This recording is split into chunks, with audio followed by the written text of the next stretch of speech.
अस्सलामु अलैकुम वरहमतुल्लाहि वबरकातुहू। दोस्तों, मुंबई के मीरा रोड के इलाके के अंदर कल एक घटना हुई। उस घटना का साइड इफेक्ट इतना खतरनाक हुआ कि बहुत सारे मुस्लिम नौजवानों को जेलों में ठूस दिया गया। और यूपी में जिस तरह से मुसलमानों के घरों के ऊपर बुलडोजर चलाया गया था, वही बुलडोजर अब महाराष्ट्र में इनके चलाने का इरादा है। असल में वो जो राजा सिंह है ना, तेलंगाना वाला, उसने महाराष्ट्र हुकूमत को एक इंटीमेशन दिया था अपने भाषण में कि महाराष्ट्र हुकूमत भी महाराष्ट्र के अंदर बुलडोजर कार्रवाई को शुरू करे। इनको मौका चाहिए था, इनको मुसलमानों को उकसाना था और उकसाकर मुसलमानों के ऊपर कार्रवाई करनी थी। मीरा रोड में क्या हुआ? मीरा रोड में हुआ ये, जहां तक मैंने वीडियो देखा हूं, और सबसे पहला वीडियो जो मेरे को मिला है बॉम्बे के ही मेरे कुछ दोस्तों ने और रिश्तेदारों ने उसको शेयर किया, हुआ ये कि 2-3 गाड़ियां और कुछ मोटरसाइकिल वाले मुस्लिम इलाकों के अंदर आए। क्यों आए? उनको कोई जरूरत नहीं थी। बहरहाल इन्होंने प्लानिंग करके इन्होंने कुछ गाड़ियां और कुछ मोटरसाइकिल उस इलाके से भेजे और कहा कि इस तरह के नारे मारो और इस तरह की हरकतें करो और ये कहो कि हिंदू जीत गए और मुस्लिम्स हार गए। इस तरह के जो भड़काऊ जो नारे थे उन्होंने मारना शुरू कर दिए। अब मुसलमानों का काम क्या था? इस वक्त में इग्नोर करना, उनकी वीडियोस बनाना और वीडियोस बनाकर उनके ऊपर कंप्लेन करना।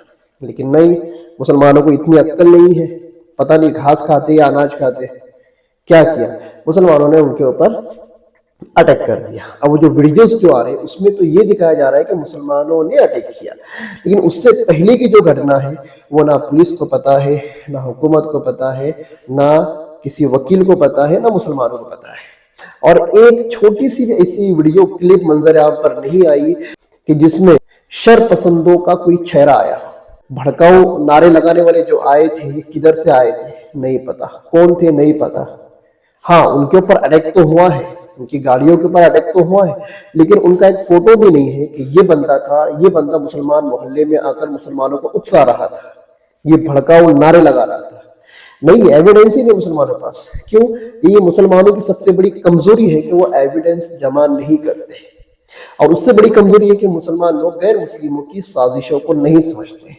अपने दुश्मन की साजिश को समझना भी एक बहुत बड़ा कमाल होता है। ये कमाल मुसलमानों के अंदर नहीं है, ये सलाहियत मुसलमानों के अंदर नहीं है। हुआ क्या?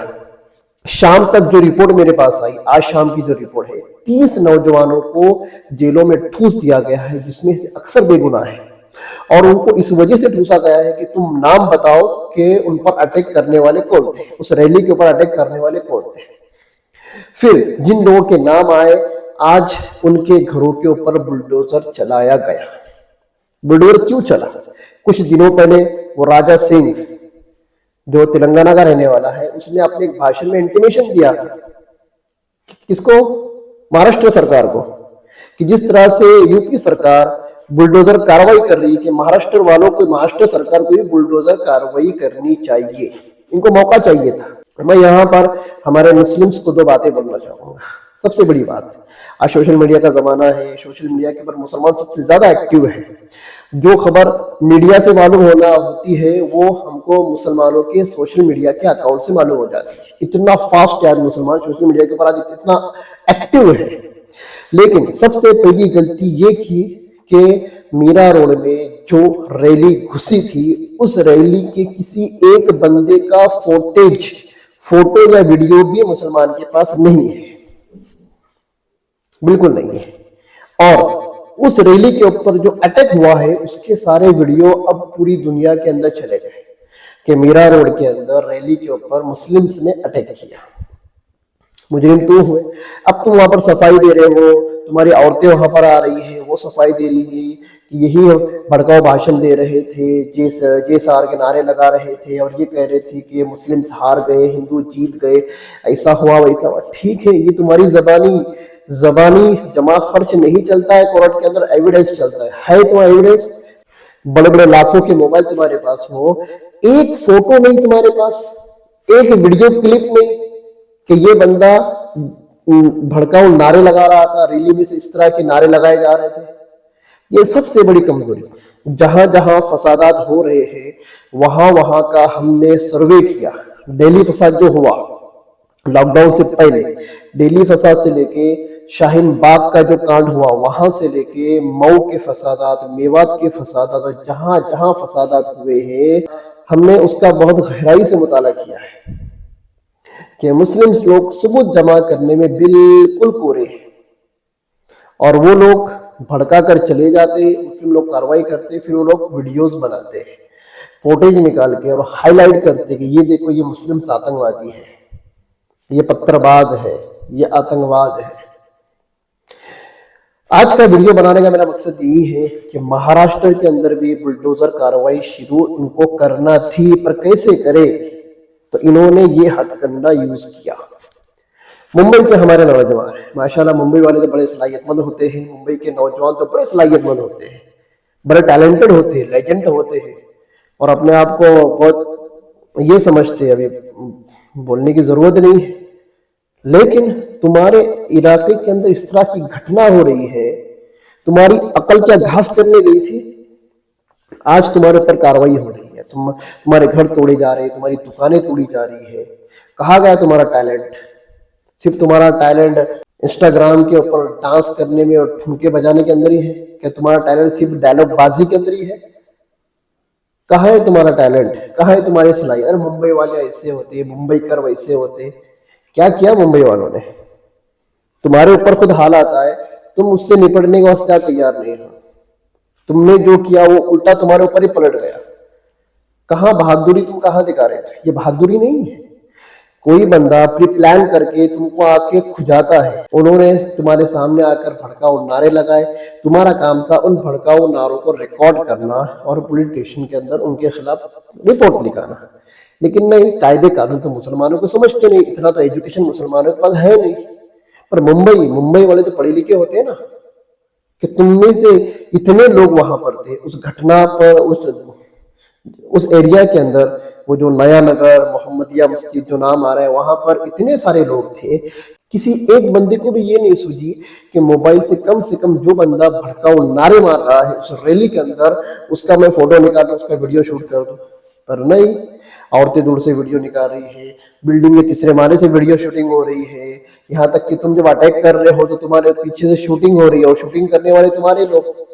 दूसरी मुसलमानों की कमजोरी, इस तरह की घटनाएं होती है ना, उसको शूट करते हो और शूट करके खुद ही उसको सोशल मीडिया पर डालते हो। मतलब तुम्हारे खिलाफ सबूत तुम ही तैयार करते हो और तुम ही क्या करते हो, प्रशासन को देते हो। ये दूसरी कमजोरी। कब अकल आएगी? अकल कब आएगी?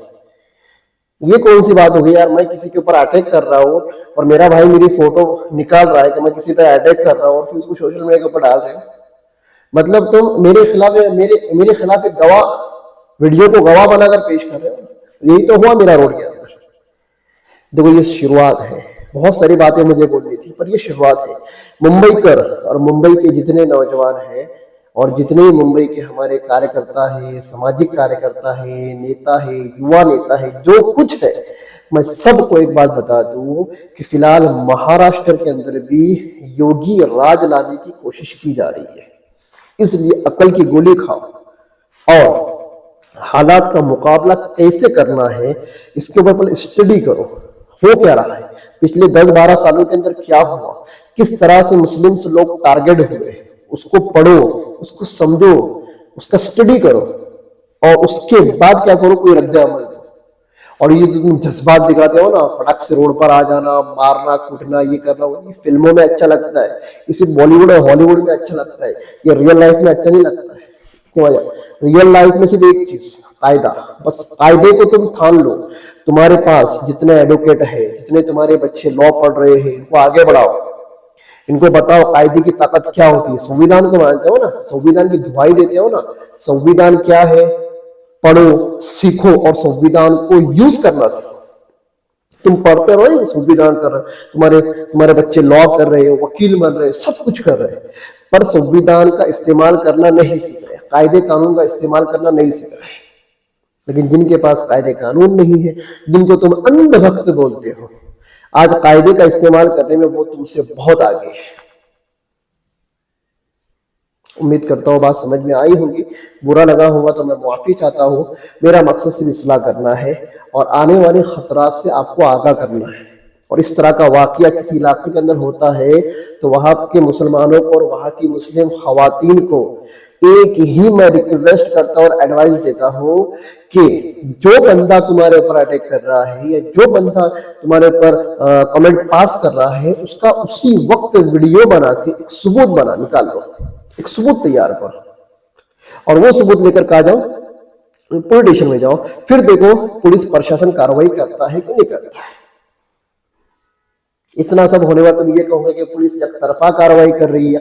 पुलिस एकतरफा कार्रवाई नहीं कर रही है, पुलिस को सबूत ही एकतरफा मिले हैं। तुम अगर दो तरफा सबूत देते तो पुलिस वाले मजबूर हो जाते दो तरफा कार्रवाई करने के ऊपर। इसलिए अकल की गोली खाओ और अपना जो शिक्षण है, जो एजुकेशन जो लिया है ना, उसको जरा समझो, उसको रियल लाइफ में प्रैक्टिकली लाइफ के अंदर लाओ और उससे समाज के अंदर कुछ करने की सलाहियत पैदा करो। उम्मीद करता हूँ बात समझ में आई होगी। बहुत दबे अल्फाज के अंदर मैंने बात किया, बहुत खोलकर मैं बात नहीं कर सकता हूँ। मेरी बात अगर बुरी लगी हो किसी को तो मैं अभी से सॉरी उनको बोल देता हूँ, पर मेरा मकसद क्या है कि मुस्लिम समाज खतरे में ना आए। जो हाल यूपी बिहार के अंदर हो रहा है वो हाल महाराष्ट्र में मुस्लिम्स का ना हो, बस मेरा यही मकसद है। अस्सलामु अलैकुम वरहमतुल्लाहि वबरकातुहू।